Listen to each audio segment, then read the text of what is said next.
Welcome back to CTV News. Now here's Gordon with a roundup of the weekend sports action.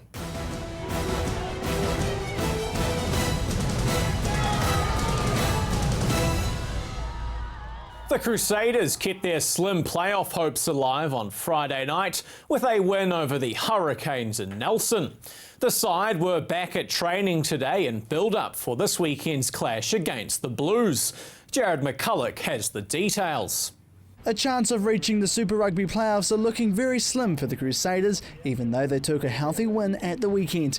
The side took on the Hurricanes, meeting halfway in Nelson, with the men in red and black taking out a victorious win, a full-time score of 35-18.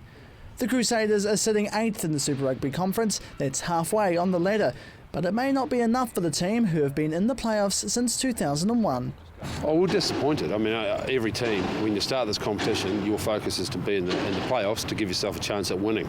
And to not be there is always a disappointment. But the reality is that we haven't taken our opportunities all through the season when we probably should have, and we are where we are because of that. But it doesn't mean to say that we're bad rugby players or a bad team. It's just one thing that we need to get right for this game is the execution side of things. The numbers aren't looking too good. However, the Crusaders assistant coach says they are still taking it 1 week at a time.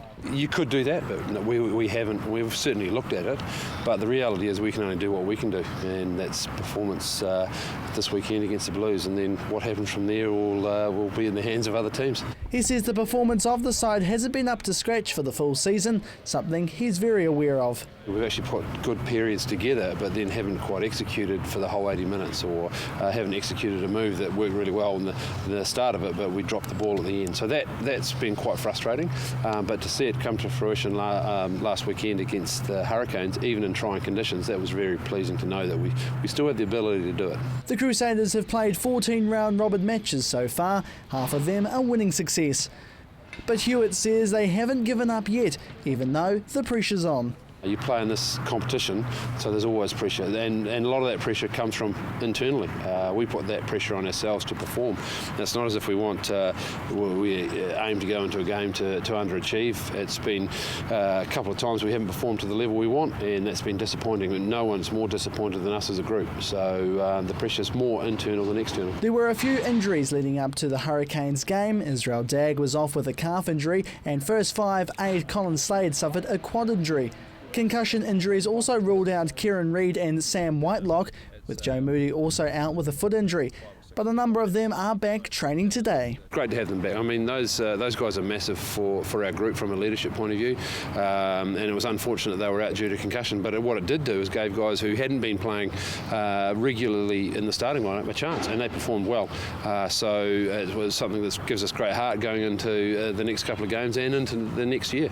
Mitchell Drummond was one to stand up to the plate in the side, and he says he's come a long way since the early games this season. It's been quite nice, obviously pretty cool to be able to start a few games, and yeah, I'm just loving being out on the field and trying to put my hand up when I get the opportunity. I think the more I've played, the more accustomed I've come to my role and what I've got to do when I'm out there, and that's just one of them.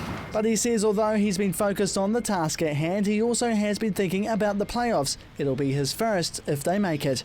A little bit, but we're just focusing on what's happening this week. I mean, we had a really good win last week, but we can't get complacent, and we've got to make sure that we have the same mindset looking into this Saturday night against the Blues. There are only 2 more round-robin games left in the Super Rugby season, with the playoffs kicking off in 2 weeks' time.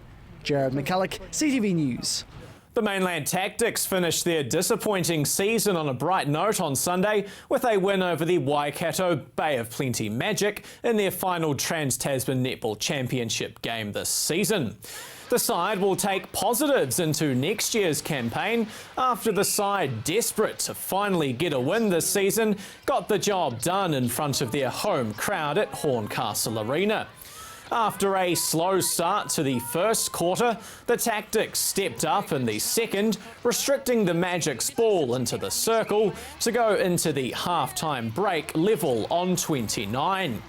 With the scores tied at the three-quarter mark, the Tactics did what they had struggled to do all season and seized the late initiative, starting the fourth quarter with a string of goals to take a lead which they successfully defended to the final whistle, taking the win 62 points to 58. The Canterbury Rams left it late on Sunday when the side defeated the winless Taranaki Mountaineers at Cal Stadium. Taranaki looked hopeful of grabbing their first win, taking an early 10-point advantage as the Rams struggled to find any rhythm offensively. The introduction of 17-year-old point guard Joe Cook-Green brought some life to the side, with the junior tallback adding 6 quick points in his 10-point performance to keep the Rams in the game.